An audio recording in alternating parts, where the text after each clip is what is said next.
can't take the politicization of everything. Everything. Yeah, it really is. It's worse than ever, right at this second, too. Isn't it? Well, no, that was just a second ago. I think it's worse, now it's worse right now. Because it's things that, I mean, the post office, I mean, the post office has been, when it comes to politics, everyone kind of realizing it doesn't really work all that well, but, because they lose lots of money and it's not a great business.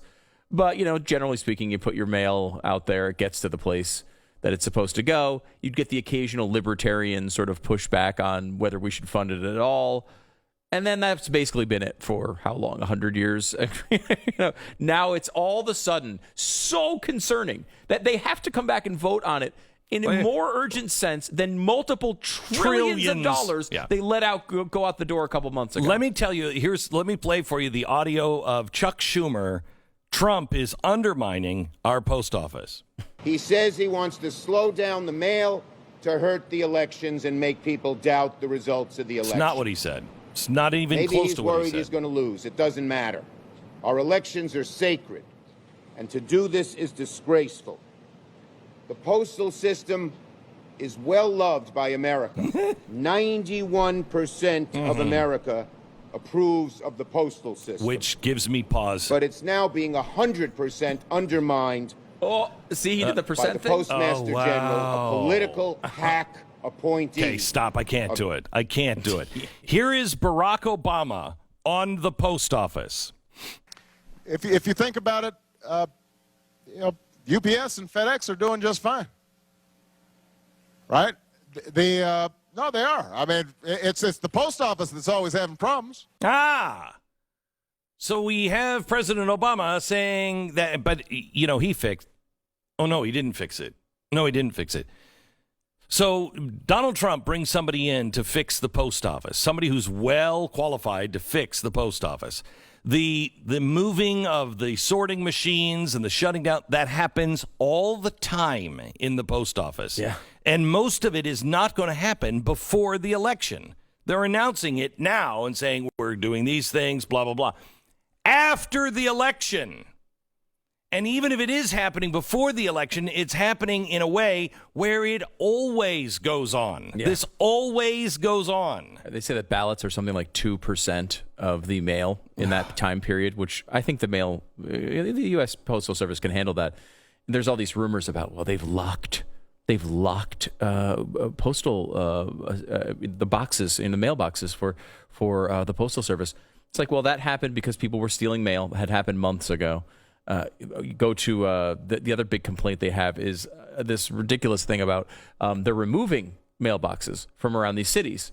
It's like, well, when you read what they're doing, they're removing them from where there are multiple next to each other. So like there's 5 next to each other and they're taking 1 or 2 out. So there's only 3 or 4 left.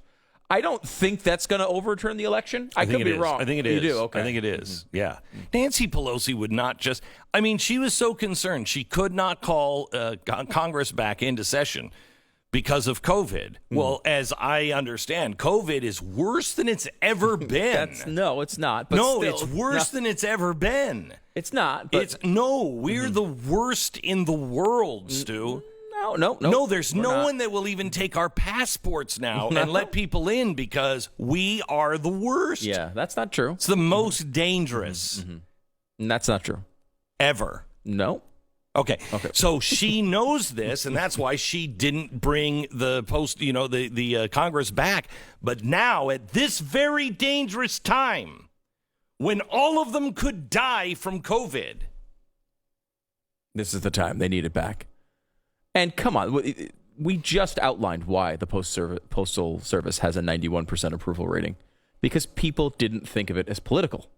That's why it had a approval rating of 91%. If people just thought of it as like a thing down the street. They never thought of it as part of the federal government. So when you test it against other federal government agencies, they think they all suck. And they don't think about the Postal Service that way. Keep doing this, and they will. Yep. You'll have, instead of a 91% approval rating, you'll have a 50% approval rating pretty quickly if you keep doing this. But again, if they can get 1 extra percent, one extra little grab at power, they will destroy anything they have to in their way. So I don't want to compare the Postal Service to other agencies in the federal government. Right. Why don't they do a poll on the Postal Service versus UPS, Federal Express, all the other alternatives? Because I'm doubting that the UPS or USPS comes out number one. Well, plus it's subsidized so heavily. So, yes, you can send packages cheaper at times with the Postal Service. Yeah, you can. That's because you're already paying for it in other ways. I know. It's crazy. Nobody thinks of it that way. No one adds that into their package cost. Right. But when it's losing billions and billions of dollars, it's not just going into thin air. You're paying for it. So we got that going for us. And on Wednesday, we're going to be doing a special on voter fraud and stealing of the election and this Postmaster General garbage. They're threatening him with jail if he doesn't show up to testify. Can you imagine? I mean, the president calls you and says, Stu, we've got to have you as the executive producer in charge of America. You're going to make sure that everything is just looking good and running right. Is there an amount of money or an amount of national pride that would make you say, I got to do that? Oh, it sounds like a fun job right now. I mean, you wouldn't take anything, any job. Your life is destroyed. And what's crazy is these public servants that are called up, most of them are like 60, 65.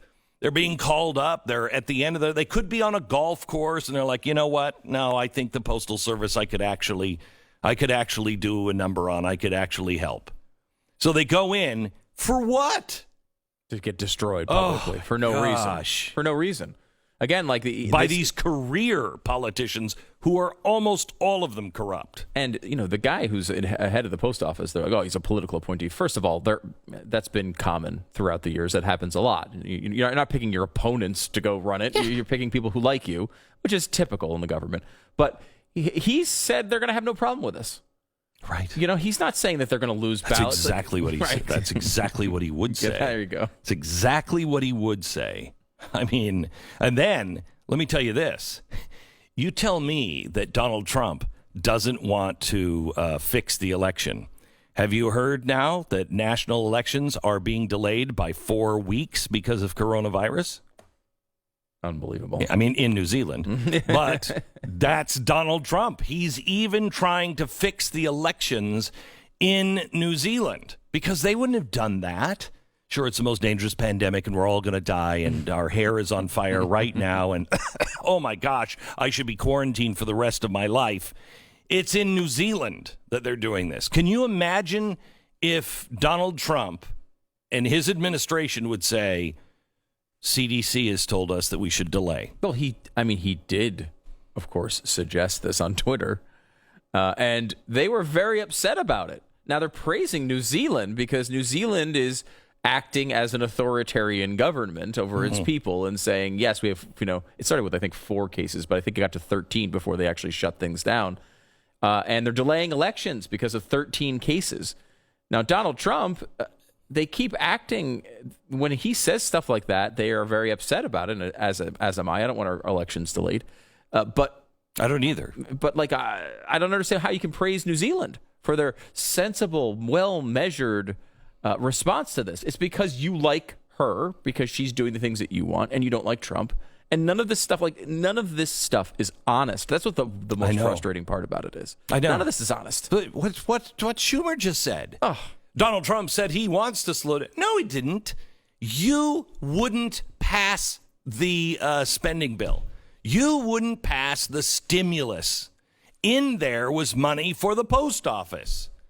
So when you, the Democrats, don't get together to pass it, you then come out and say, he's not spending the money that it needs to be taken for the post office. No, it's your fault. It's your fault. And what did he say?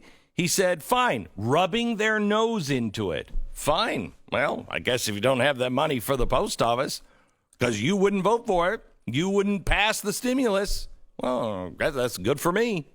And do you remember, too, when Republicans there'd be a big spending bill that would help working families? Oh, yeah. And the Republicans would be like, well, we really don't want to. There's $1 trillion in abortions, and some of them seem to be forced abortions. And what is an abortion party? I don't even know what that is. And why are you having a celebration?